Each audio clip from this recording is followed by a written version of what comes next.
Togo, ce que Maryse Kachi souhaite aux jeunes Togolais et aux jeunes Africains en 2023, publié le 11 janvier 2023 par Miadjo. À vous mes concitoyens, mes vœux pour 2023. Maryse Kachi. Il m'a semblé important en ce début d'année de m'adresser à vous, mes concitoyens, pour participer au traditionnel échange de vœux qui se fait entre amis, membres de la même famille, ou de la même institution, de manière à m'inviter au cœur des habituelles rencontres de début de nouvelle année. Je voudrais, au risque de choquer certains, commencer par refuser l'habitude que nous avons de dire aux proches comme aux moins proches, la santé avant tout. Pourquoi ce refus? Parce que l'on croit ou non en un Dieu qui nous a créés, on est obligé d'intégrer que tout être humain a naturellement des ennuis de santé au cours de sa vie. Pourquoi vouloir aller contre cela? Ce n'est guère réaliste. Est-ce possible de ne pas avoir, ne serait-ce qu'un petit mal de tête au cours des 12 mois à venir? Demander la santé aurait peut-être plus de sens à condition d'être plus précis dans les vœux,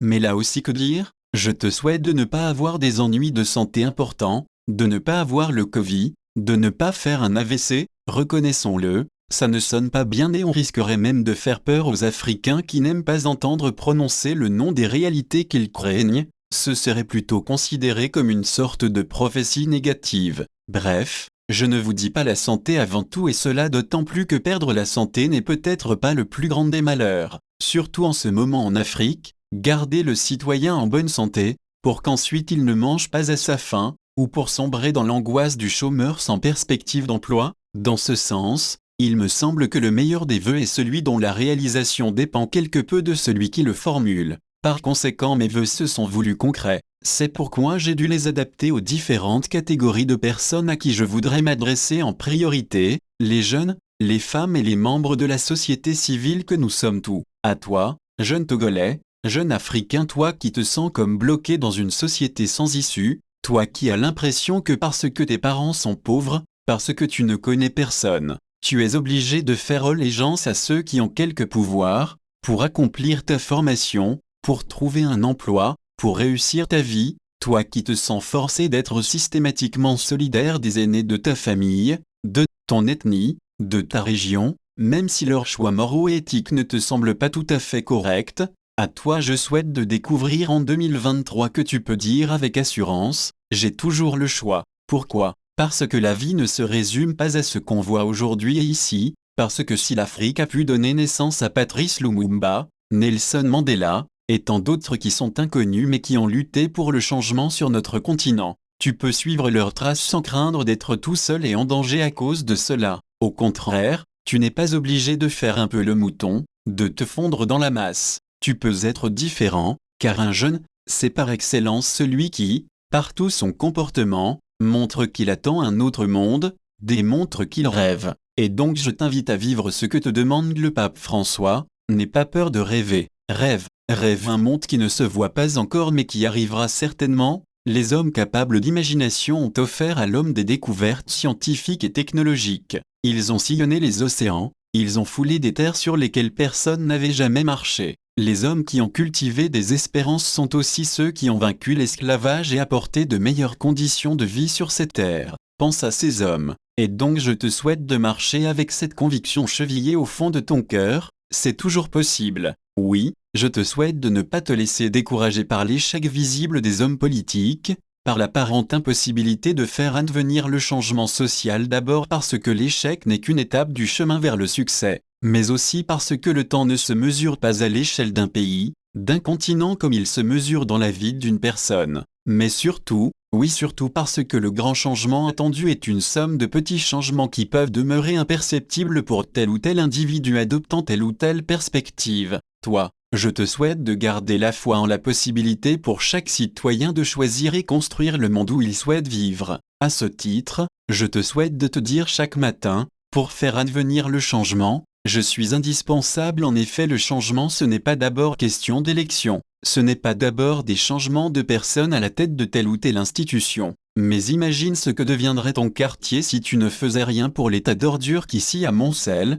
et surtout si tu n'ameutais pas les autres jeunes à ce sujet. Imagine ce que deviendraient les enfants de ton village, si les étudiants ne faisaient rien pour leur donner un soutien scolaire. Imagine ton pays sans toi, ton continent sans toi, une catastrophe. Bref, je te souhaite de devenir un peu plus, un peu mieux, En 2023, un créateur d'avenir à toi, ma sœur, femme togolaise, femme africaine, toi qui portes le poids des difficultés de ce pays au cœur même de ta vie. Toi qui as peur pour tes frères et sœurs, ton mari, tes enfants, à chaque fois qu'il y a des troubles socio-politiques, toi qui es au chevet des blessés lors des rassemblements publics, toi qui continues à pleurer ceux qui sont tombés au cours des manifestations, toi qui en es à souhaiter qu'il n'y ait plus d'élections tout en désirant le changement avec l'ardeur même de toutes tes peines, je te souhaite de te rappeler ton nom, ce nom donné à la fille première-née dans une famille. À toi, je souhaite de dire chaque jour de cette année 2023, je m'appelle Aofa. Oui, tu es celle autour de qui la paix se bâtit,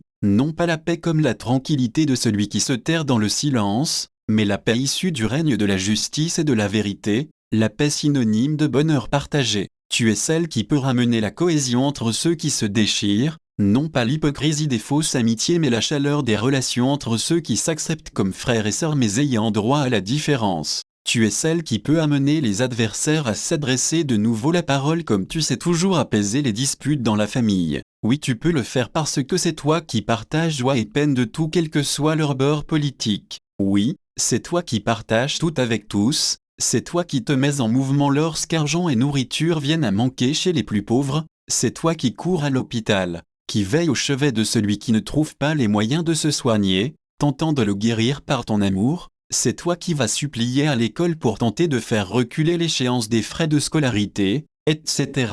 Alors je te souhaite de continuer à prendre tout cela en charge, et même plus, en te disant chaque matin, le quotidien est le lieu de mon engagement. Pour autant, je t'exhorte à ne pas minimiser ou laisser déconsidérer cet engagement. En effet, le changement ce n'est pas d'abord question d'élection, ce n'est pas d'abord des changements de personnes à la tête de telle ou telle institution. Le changement résultera de tout ce qui habite notre quotidien, notre rapport au monde qui nous entoure, à l'entretien de notre environnement immédiat, au maintien de la qualité de la vie. Le changement résultera de notre rapport au pouvoir et à l'argent, de notre désir de vivre ensemble dans la justice et de chercher ensemble le bien commun. Rappelle-toi que c'est toi qui as inventé les plus belles formes de la solidarité, comme la tontine. Alors, dans ce sens, je te souhaite de mettre en chantier dès 2023, de nouvelles solidarités en te répétant « J'enfante l'avenir ». À toi, membre de la société civile, même si la situation sociopolitique semble bloquée sans que personne ne propose de vraies solutions, même si au Togo, l'espace qui nous est réservé se restreint de jour en jour, même si nous semblons beaucoup plus silencieux,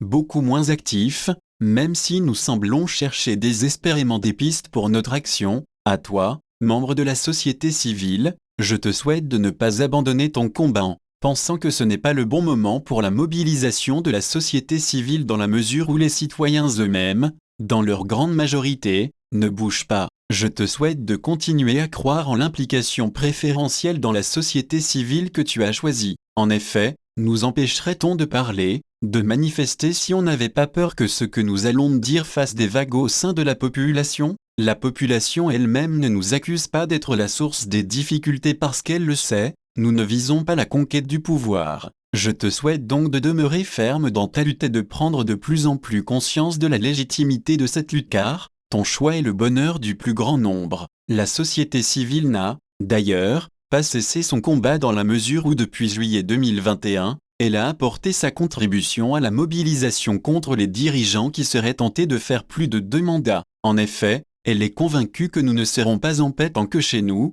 comme chez nos frères des pays voisins, des citoyens souffriront avec des individus qui trouvent toutes sortes de subterfuges pour rester au pouvoir alors qu'ils n'ont pas opté pour réduire les injustices et les inégalités sur le continent. Un des moyens qu'ont trouvé ces dirigeants ce sont ces regroupements de chefs d'État indûment appelés institutions interafricaines, telles la CEDEAO. Alors, nous aussi avons tout intérêt à unir nos forces. Je te souhaite donc de prendre de plus en plus conscience de ta force car, chaque Togolais est lié aux Maliens et aux Guinéens, aux Burkinabés et aux Ivoiriens, aux Gambiens et aux Sénégalais, aux Béninois, aux Nigériens et aux Nigérians, par des liens historiques et socioculturels. Je te souhaite donc de te mobiliser plus en 2023 au nom de ton appartenance à la sous-région ouest africaine. Dans cette sous-région, des coups d'État ont eu lieu et à ce sujet aucun retour en arrière n'est plus possible. Il faut aller vers l'après-coup d'État pour engager une transition. Tout le monde est d'accord là-dessus, mais c'est sur la mise en œuvre de cette transition qu'on a du mal à se mettre d'accord.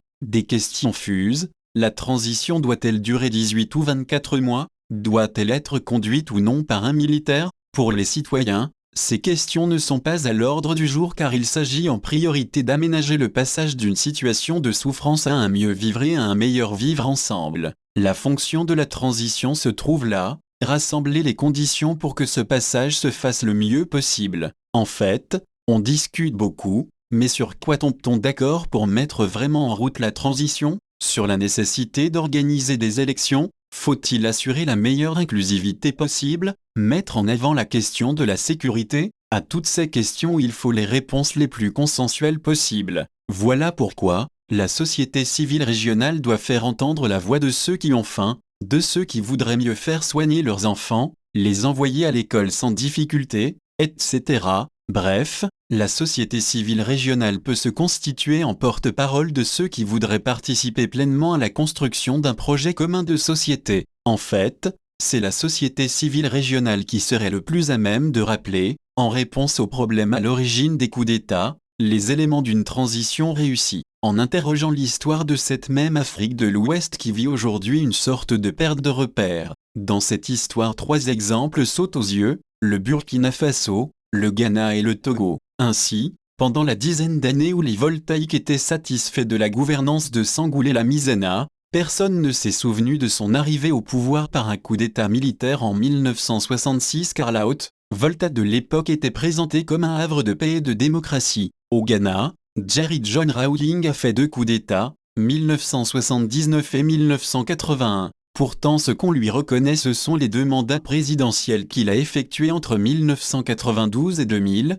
mandats qui ont permis au Ghana de devenir un pays qui compte en Afrique de l'Ouest tant au plan politique qu'économique. Le Togo aussi a connu 2 coups d'État en 1963 et 1967. Mais le cas togolais présente une spécificité, les transitions mises en place après 1967 avec des changements de constitution n'ont coïncidé ni avec un changement de régime, ni avec un changement de personne. Une analyse approfondie de ces cas montre qu'une transition réussie est basée sur une refondation politique, une refondation du vivre ensemble sur la base de valeurs consensuelles qui apparaîtront dans la Constitution. Par conséquent, il est temps, ma sœur, mon frère de la société civile de l'Afrique de l'Ouest, d'intervenir dans le débat avec la force que te donne le fait de partager les souffrances de nos frères et sœurs du Mali, de la Guinée, du Burkina Faso, du Tchad. À toi membre de la société civile, je te souhaite d'être embrasé par la conviction que tes sœurs et frères de la sous-région, que ceux de toute l'Afrique,